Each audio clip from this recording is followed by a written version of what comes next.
নমস্কার, মিঠিস কিচেনে সবাইকে স্বাগত। কেমন আছেন? নিশ্চয়ই ভালো আছেন।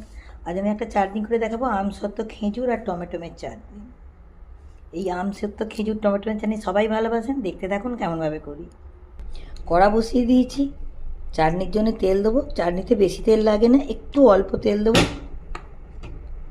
তেলটা গরম হয়ে গেছে, দেবো একটু 5 ফোড়ন। ফোড়নটা একটুখানি হয়ে গেল, টমেটোটা ঢেলে দেবো।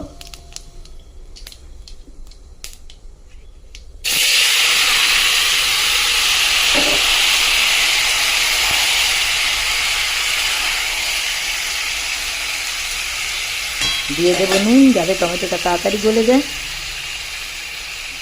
পরিমাণ মতো নুন দেবেন, যে যেমন টমেটো দেবে সেরকমভাবেই নুন দেবেন পরিমাণ মতো।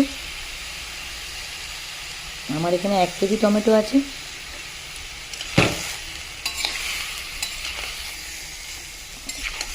এতে একটু টমেটোটা নরম হবে। এই চাটনিতে জল পড়বে না, জল দিলে ভালো লাগবে না। টমেটোটা অনেকটাই নরম হয়ে গেছে, এখনও আরেকটু নরম হবে। জলটা মরে গেলে তবে একটা টমেটোমের যে কাঁচা গন্ধটা কেটে যাবে।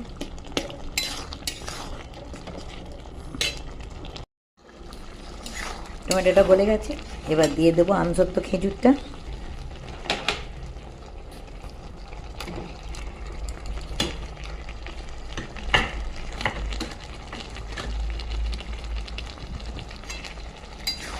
ভালো করে নাড়বো যাতে খেজুরটাও সিদ্ধ হয়ে যায়।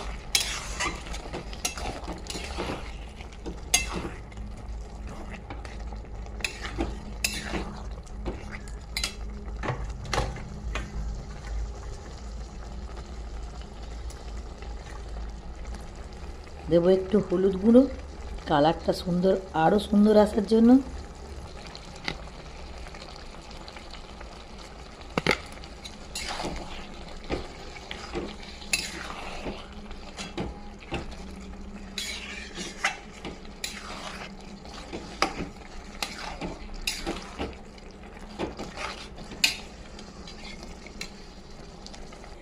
এই চাটনিতে মিষ্টি কে কেমন খাবেন জানি না, এটা একটু মিষ্টি মিষ্টি টকটক হলেই বেশি ভালো লাগে। আমি চিনি দিয়ে দেবো,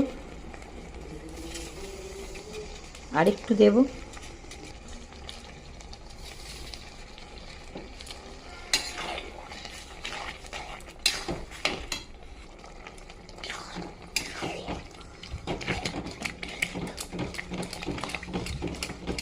হলুদের সাথে চিনিটা কীরকম কাঁচের মতো কালার এসেছে।